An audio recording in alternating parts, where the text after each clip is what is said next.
In the wild highlands and war-torn plains of Central Asia lie tantalizing traces of the ancient world. Here 2,300 years ago, Alexander the Great became the first European to rule the East. In an epic campaign, the ancient Greeks crushed the Persian Empire. It was a turning point in human history. Along the banks of the mighty Oxus River, Alexander discovered a highly developed Eastern civilization. My name is David Adams. I'm a photojournalist, and I want to explore the footprints of this ancient world, today almost entirely erased. This is my quest for Alexander's lost world.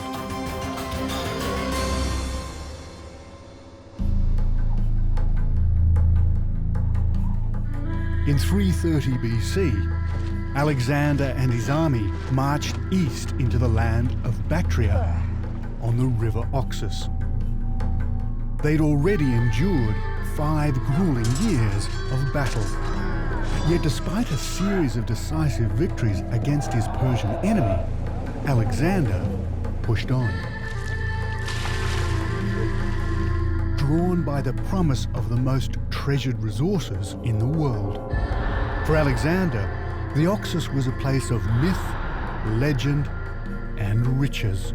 Well, let's consider for a moment that Alexander and his generals knew exactly where they were. They'd come to the Oxus because they believed that this was the land where Jason and the Argonauts came. So was this the land of the Golden Fleece? I want to follow the ancient trade routes and time-worn trails that today cross the Badlands of Afghanistan.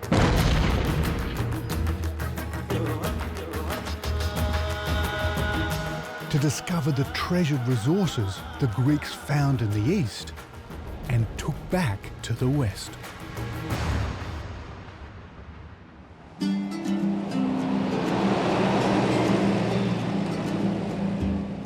We're travelling along the Oxus to find the precious raw materials that made this region a highly prized crossroads in the ancient world.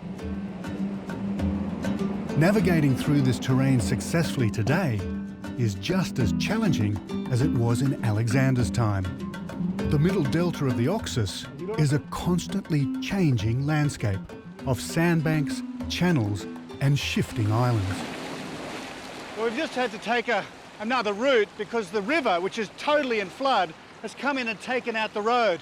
And it just shows you how much this place changes. Almost overnight, the whole roadway can get taken out, a whole village can get taken out. You just look down here, this place is just falling apart.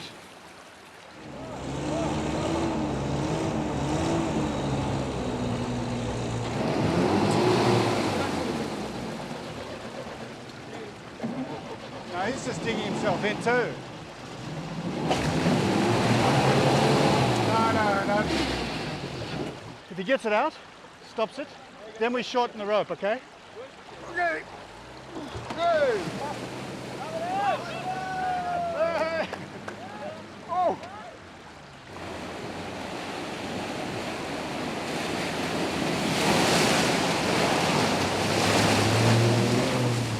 Yeah, very good.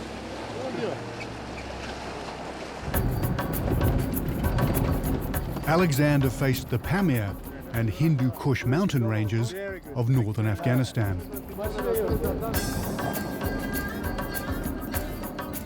And just like the Greek regiments marching into the unknown 2,300 years ago, neither Jamshid or Habib, my guides, have ever travelled this route before.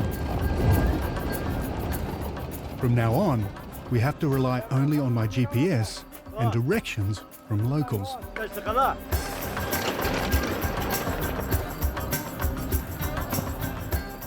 As an outsider, finding your way in Afghanistan today can be almost impossible.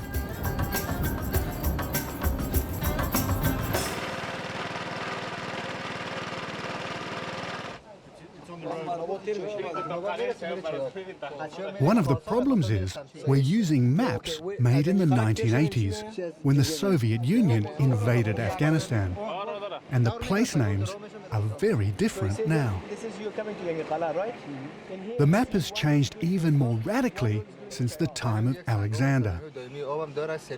The Greeks called the Hindu Kush mountain range the Caucasus. But today, the mountain range we call the Caucasus lies 2,500 kilometers northwest in the modern Republic of Georgia. It's this confusion of ancient and modern place names that has led many academics to assume that Alexander was at times hopelessly lost. I believe that far from being lost, Alexander knew exactly where he was. Accounts of explorers and ancient mariners stretch back into the mists of time. Alexander would have heard of the famous explorer Cyclax, whose journey in 515 BC took him from the Mediterranean to Afghanistan and beyond.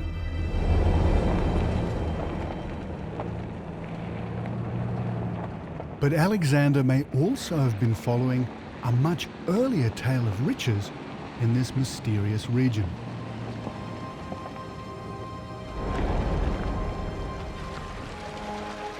The myth of Jason and the Golden Fleece is perhaps the earliest account we have of a voyage to the east in search of treasure.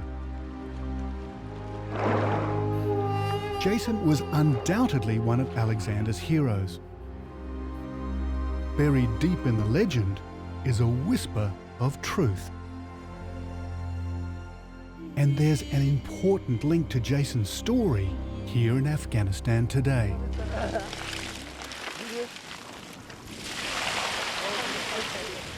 Let's consider for a moment that Alexander and his generals knew exactly where they were.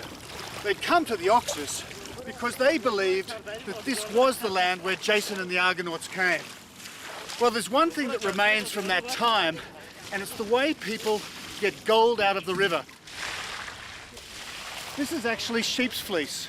The gold comes down and is washed through it. And when you pick it up, the fleece carries gold. So was this the land of the Golden Fleece?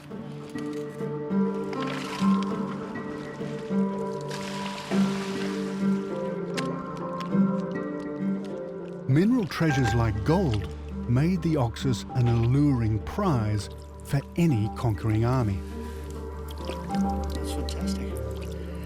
Well, he's actually got quite a bit of gold here. It's very, very high quality. And what's incredible is this really powered this empire right through all the different civilizations.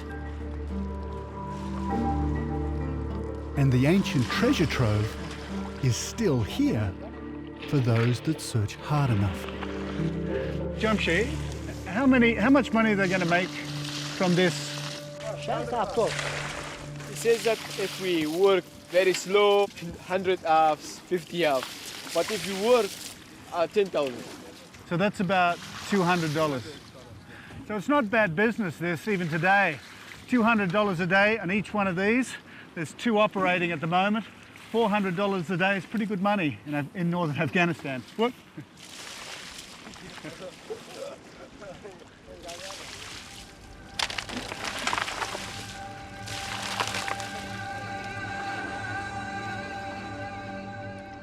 The Argonauts sailed from Greece to the land of the Golden Fleece.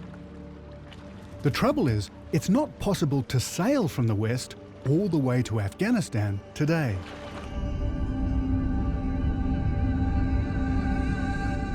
But at the end of the last ice age, around 14,000 years ago, the climate changed. Vast ice sheets of the northern hemisphere melted,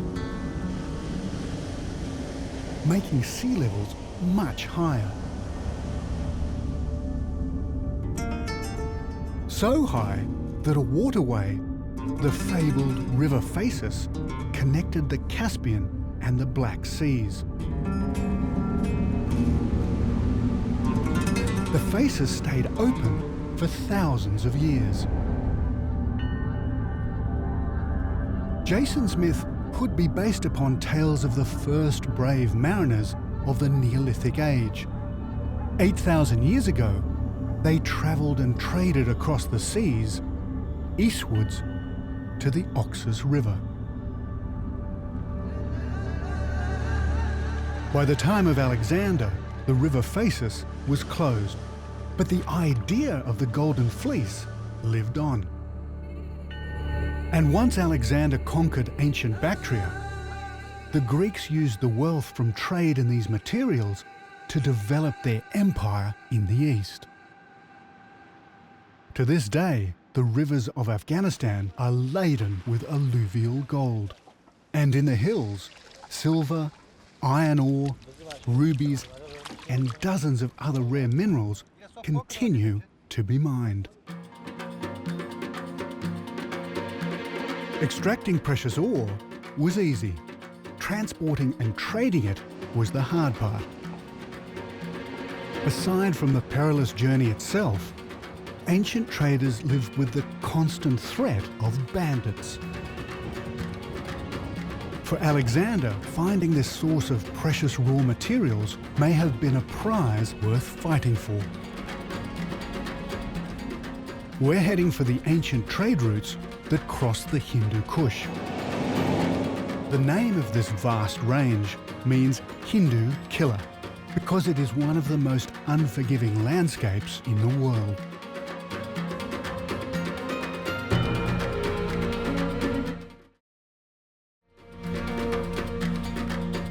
Today, these roads are used for opium smuggling. 70% of the world's supply comes from Afghanistan. Much of it is trafficked through here. This area has also recently seen Taliban activity. And even though I prefer to travel unarmed, Jamshid insists on borrowing a gun for this leg of the journey.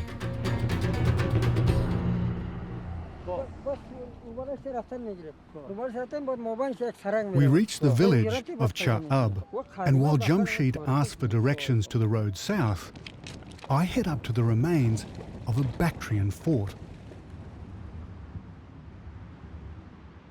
For Alexander's soldiers, left here to garrison this position, it must have been a lonely and forbidding place.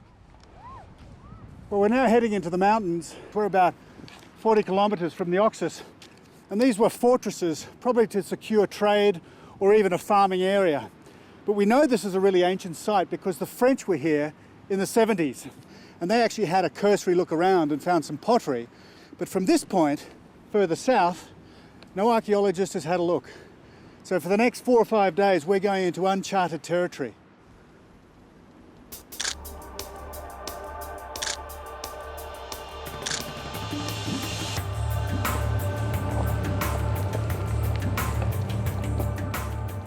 Like us, Alexander's regiments pushed on. From the Oxus River lowlands, we've been travelling north. The road we are following may not seem so important today, but we're only 300 kilometres from the fertile plains of the Indus Valley in India. This is an ancient highway. For over 2,000 years before Alexander arrived, it was an important link between the Bactrian and Indus civilizations, two of the oldest and most advanced in world history. And it was only one of a huge network of trade routes. After Alexander's conquest, these communication links became the arteries of the greatest of all Greek empires.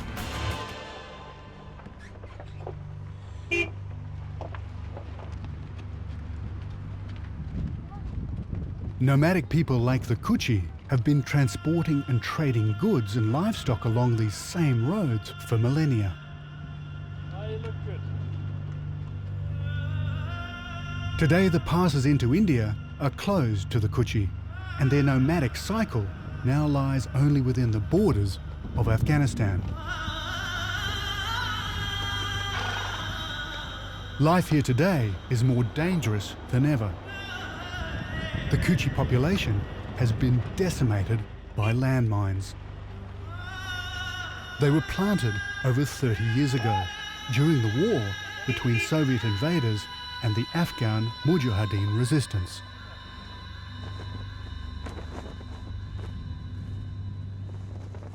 We've arranged to stop for the night at a Halo Trust landmine clearance camp. It's a UK charity that's systematically removing the millions of landmines in Afghanistan. The commander and his team have allowed me to watch them work. So we have to wear our helmets from here.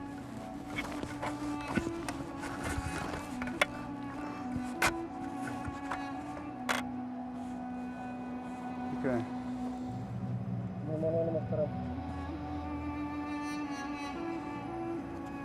We're just signing and writing our blood group in case something does go wrong. They know what to pump into us. Thank you.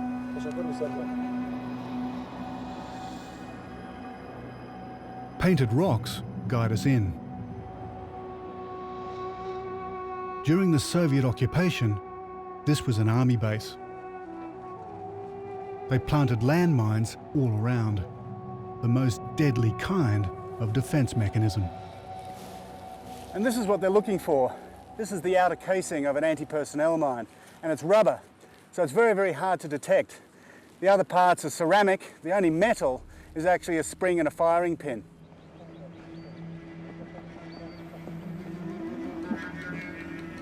To date, landmines have killed 76 local people. And 4 of the Halo Trust team have died just in the last few months.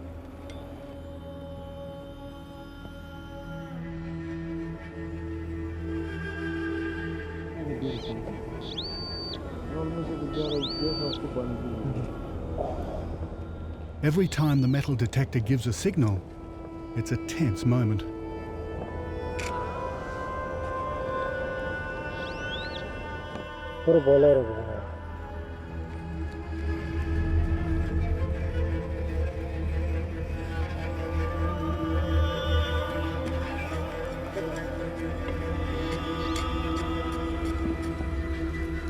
This is obviously a really delicate exercise, and I just can't believe how brave these guys are to do this every day.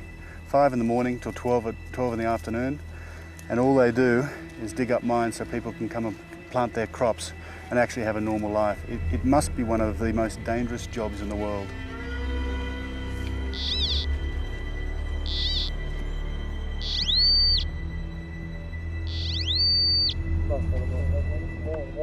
To keep these ancient trade routes open, the team risk their lives every minute, and they're paid just $120 a month.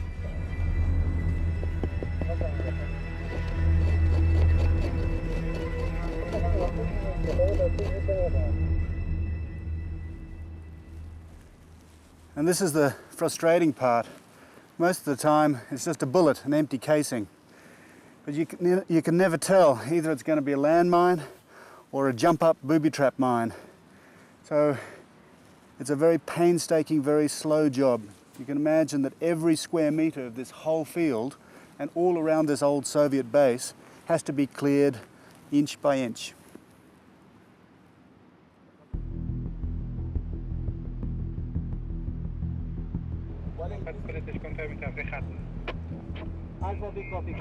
The team have now found a mine.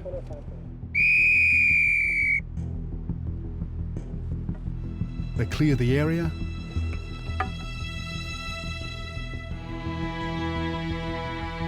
prepare an explosive,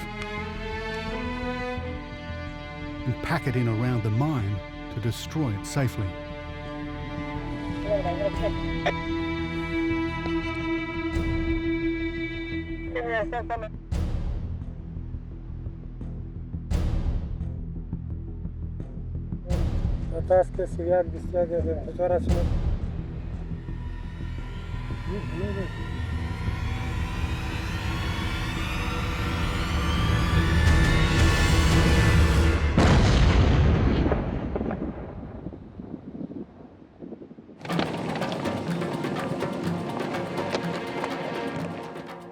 For me, the work of the Halo Trust is a sobering reminder of how perilous it can be exploring the past here in Afghanistan.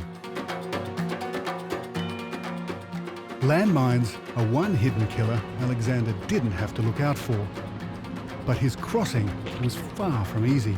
Ambushes and rock slides made every pass a potentially fatal trap. Now I want to find one of the most important treasures of the Oxus, a rare, semi-precious stone traded from here as far afield as ancient Egypt. But first, we have to cross what many call the Afghan Badlands, a realm so hostile that it was never tamed by Alexander. Even the Afghan government has very little control here. It's the stomping ground of the Islamic force, the Mujahideen. Not somewhere you want to get lost. And we need directions. Didn't know about that. Think this was going to happen? Jamshed. Is this the Kishim Road? Yes, this is So we go Kishim back Road. that way. Where is the side of the bridge? In here, down. Yes. Yes. We're called over to the police outpost.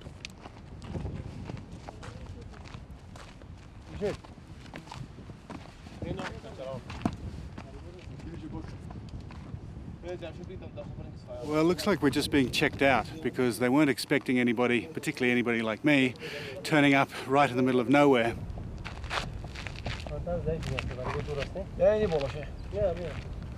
I've been summoned.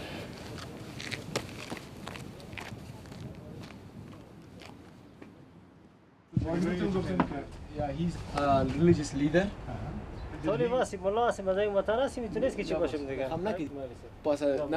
This can be a bit of a tricky area because there's still a lot of Mujahideen leaders here, what they call Mujahid leaders, but basically the government doesn't have a lot of control here. And this gentleman is actually a policeman, and so he's one of the only guys that is good to meet here, and he didn't know who we were, and it's a bit of a tricky area. So everybody's happy now. We'll see if we can find out something.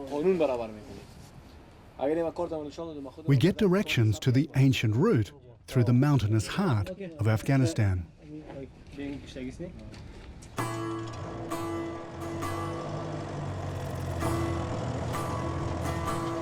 Across the Kocha, a tributary of the Oxus, we head north towards Faizabad, the mountain capital of Badakhshan province.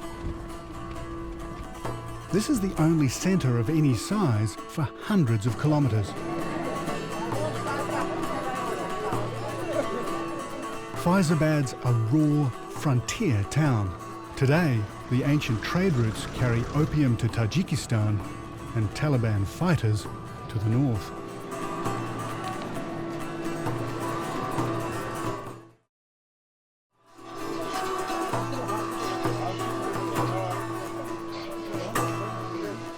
We need to stock up on supplies, and the produce in Faizabad market is a pleasant surprise.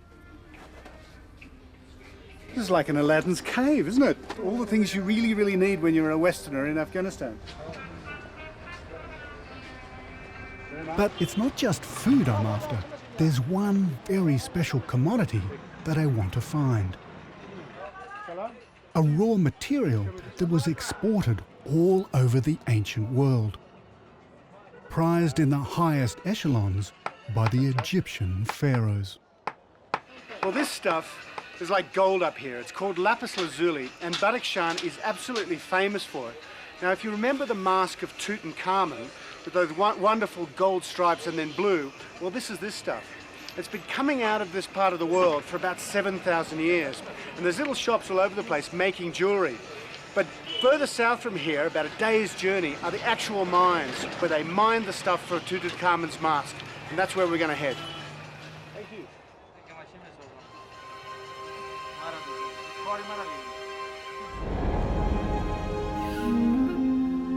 Tutankhamun is the most famous Egyptian king of all time. When he died 3,300 years ago, his mummy was adorned with an extravagant golden death mask.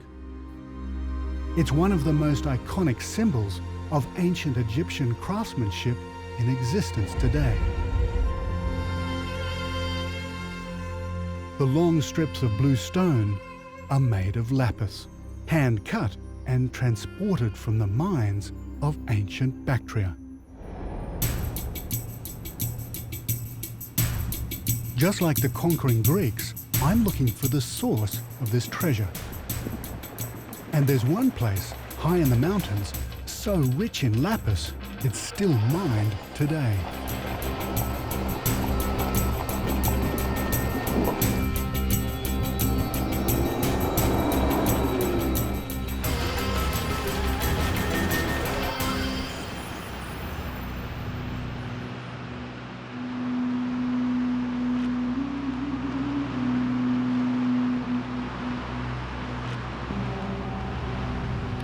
Well, this is not the best place for this to happen. This area isn't that secure.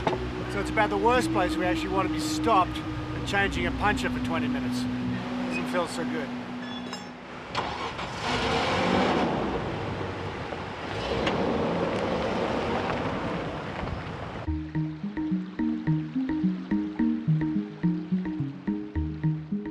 The road we're on has to be one of the most isolated in the world.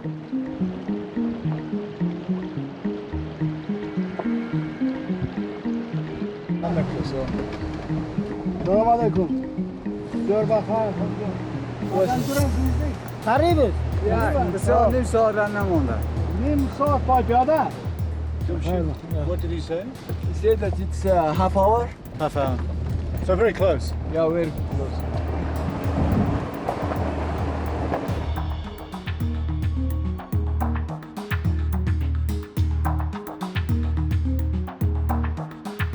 We climb higher and higher to the age-old mining settlement of Sarsang and move our gear into the police compound. Every day, goods and tools are either hauled in here or improvised on the spot. Other than expensive generators, there's no power.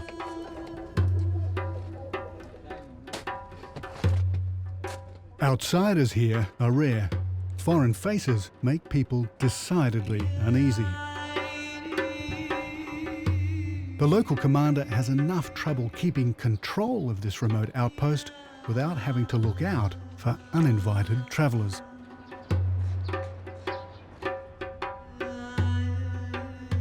But we're guests, and as guests, we automatically fall under our host's protection. Without fuss, a meal appears, and Jamshid and Habib fill the commander in on news from the outside world. Embracing this culture of hospitality enables us to penetrate so deeply into these remote corners of Afghanistan unarmed. The miners' settlement is spread out over what looks very much like an avalanche zone. Shelters built entirely out of local rock shield the miners from the elements, winter and summer. Lapis has been mined here for thousands of years, and it is still valuable today. It's these men's livelihood. In these remote highlands, there's no government controls on lapis. Most of it is packed on mules all the way to the stonecutters of Pakistan and India.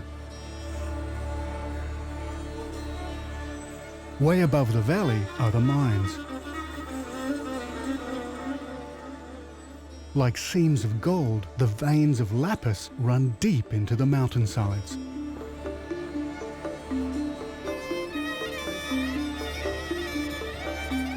I walk with the light-headed effort of altitude and the promise of exploring the oldest continuously worked mine anywhere on Earth.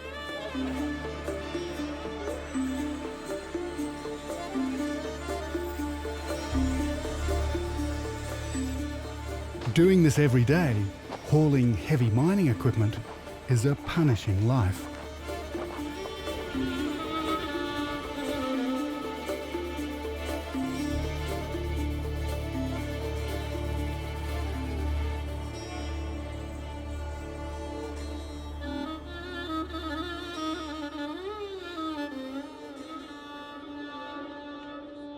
Well, we're at about 3,000 meters here, and it's cool inside the mine. There's a breeze coming out of here.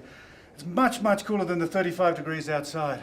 But what's incredible is this mine has been worked continuously for between 6,000 and 7,000 years, and this whole mountain is catacombed with little tunnels.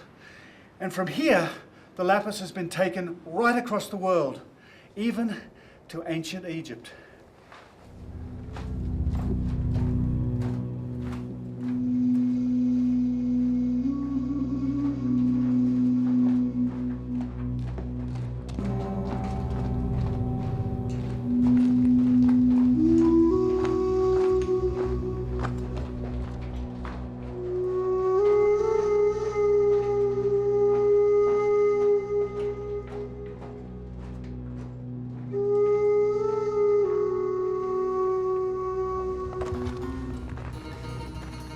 As we pick our way along the tunnels, it's like walking through time.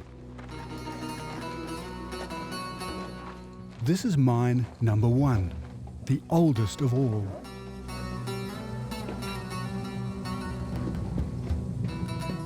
Over thousands of years, generations of miners cut this tunnel deeper and deeper into the rock face.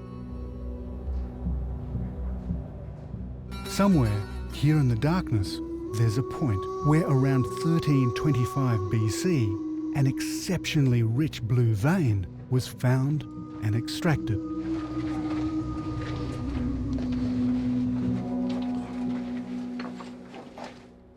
Well, this is what they're looking for. This is a whole scene through here. I don't really know the quality because obviously I'm not a gem expert, but you can see if I put some water on it, the blue really starts to come out. And it's just marvelous that nature makes this color. You know, nowhere else do you see a blue like that. Marvelous.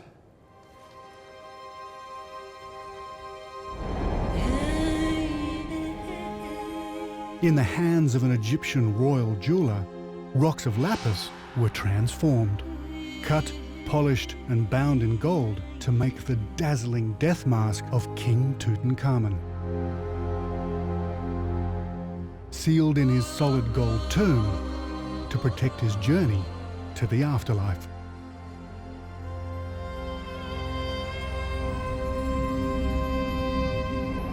The riches of the Oxus tell the story of civilization's earliest beginnings.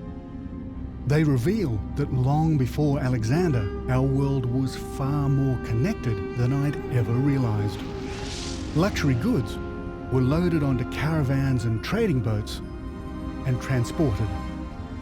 300 kilometers to Harappa in the Indus Valley,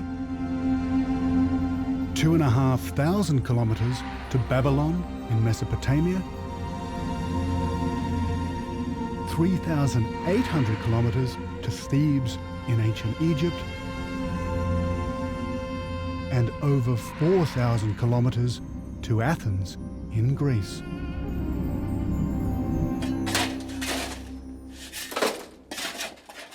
Today, these miners labor to meet world demand for this alluring blue stone.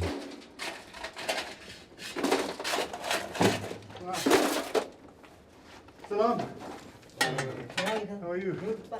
Oh my God. این ماشین کم پیروزه این تو جوازه میکنه باز دینامو پر میشه باز پتاقی و پلته Says that we put dynamite here first to make a hole, and they put dynamite inside and blast it, and then they clean it till they find the vein. You see if the vein is going here. Yes. So that's the following. How long has he worked in the mine here? But چقدر وقت تو اینجا کار میکنی؟ دیجو یک سال. 1 year. 1 year. So it's very dusty work they're doing. And the problem is, you never know where these veins go. It's like gold. And sometimes they get right on one like this, and then they can follow it. but a lot of the time they lose it and they spend weeks and weeks trying to find them again. So sometimes work doesn't pay very well. Thank you.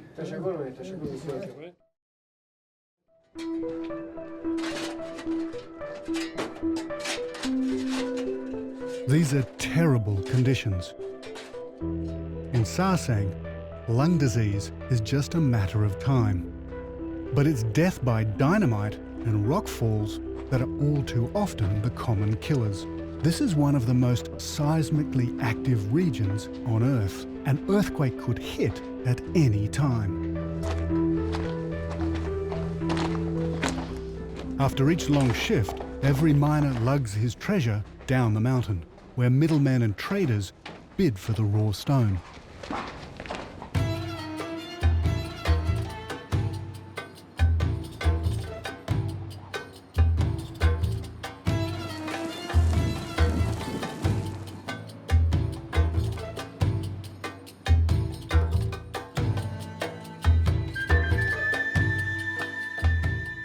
Lapis is formed of 3 different minerals: lazurite, calcite and pyrite. And its quality varies depending on its colour and smoothness of texture. So what we're looking for is really, really deep blue. So these are really nice pieces, which are probably worth taking. See, this one would be lovely to make a pendant or a heart. And that one's like a lovely sort of amulet. But all of these together, how much? The work of these 21st century Afghans is a living link back to the time of Alexander. Very good. Thank you very much.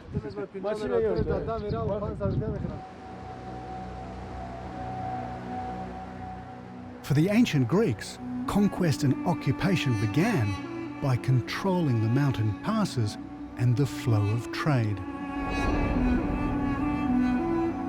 Alexander was undefeated in battle.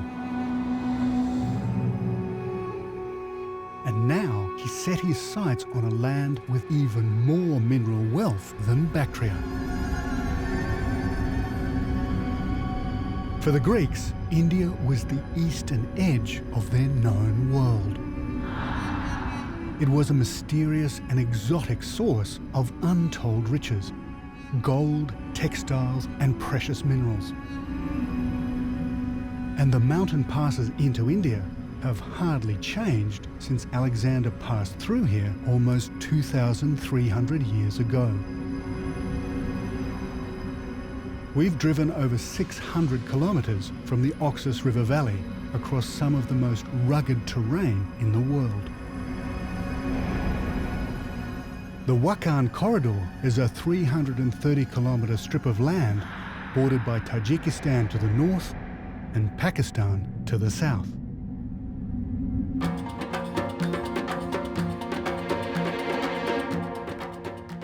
We're following an ancient highway that leads to India.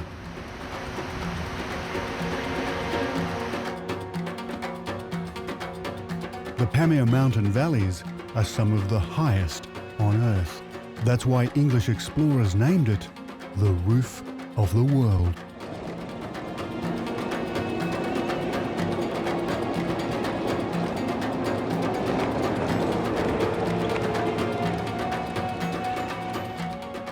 Ancient caravans would trek along these grueling crossroads between the east and west.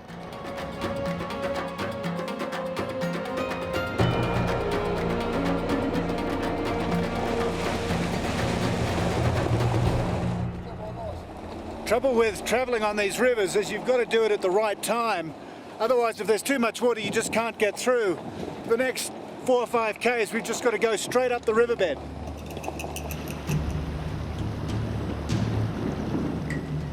Before invading India, Alexander had to secure his army's supply line. But he was constantly harried by local tribes, who would ambush his army before retreating to seemingly impenetrable mountain fortresses. I want to find out what it was like for Greek troops to attack one of these natural bastions. And there are no roads where we're heading. We cross the Oxus, where the Wakhan meets the Boragil Pass, into Pakistan and India beyond.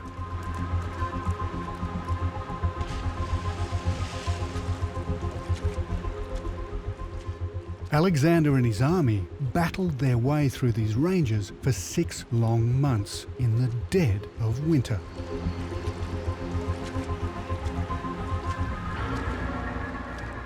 He is believed to have crossed from Afghanistan into India, south of here.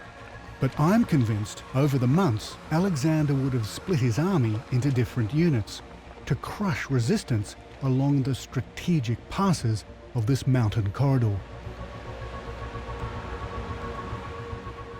Greek records tell us Alexander laid siege to one great fortified crag here in the Pamir.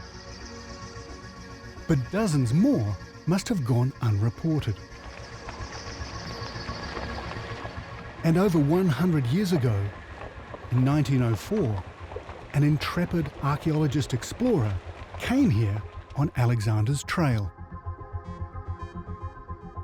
His name was Aurel Stein.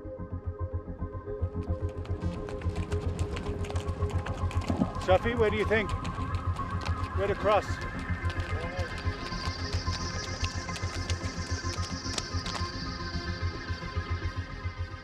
In spite of Stein's efforts, to date, the evidence of these remote citadels from Alexander's time is scant.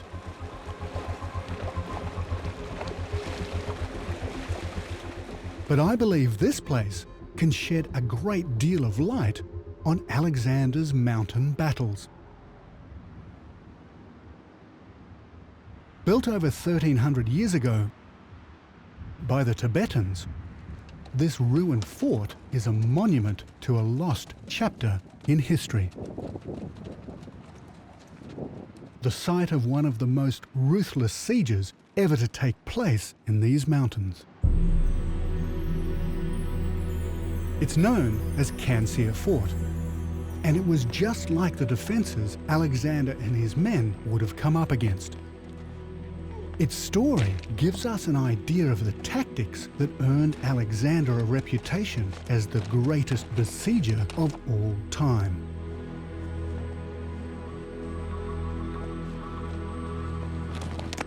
In 747 AD, the Tibetans ruled this valley. They built the fortress to resist the invading armies of China. Between 7 and 9 in the morning, 3 columns of Chinese cavalry and infantry mustered into a 10,000 strong force in the valley below.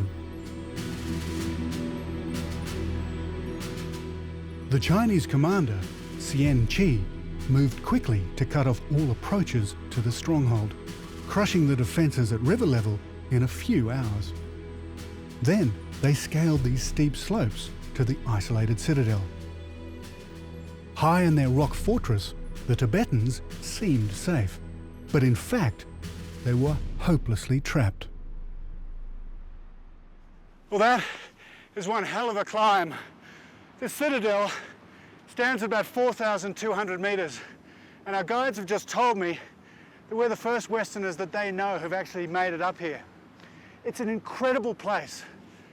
Incredible to build, but I think incredible to defend. And if you can imagine back there in August 747, the Tibetans up here looking across the valley there at 10,000 Chinese assembling, and then them coming steadily across the river. It would have been a terrifying sight. And knowing that they couldn't get out of here, it would have been one of the most frightening experiences. And it ended in absolute disaster.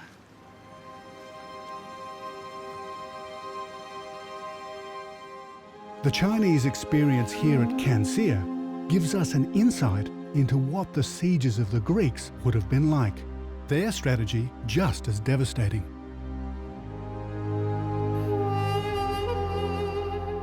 Commander Xian Qi now pushed home the final assault. And he did it with skill.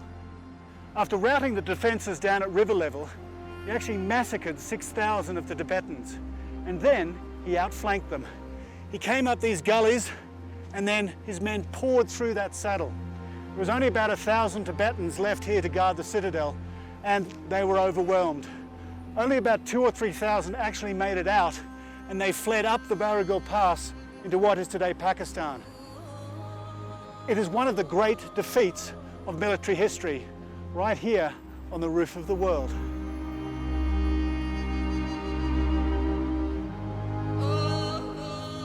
"1,000 years before the Chinese, it would have been exactly the same for Alexander's troops.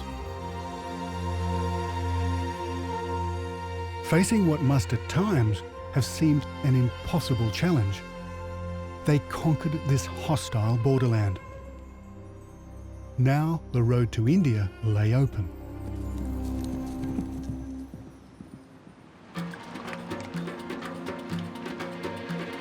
Ancient legends had told of the riches of the East, and Alexander turned myth into reality. 2,300 years ago, Alexander came to ancient Bactria to conquer his enemy, and discovered a realm that overflowed with mineral wealth. His empire would profit from the ancient world's most sought-after currency, precious materials like gold and lapis. They would control ancient trade and communication links all the way from Greek city-states in the west to India in the east. Alexander's success in far-flung lands transformed the Greek Empire and changed our world forever.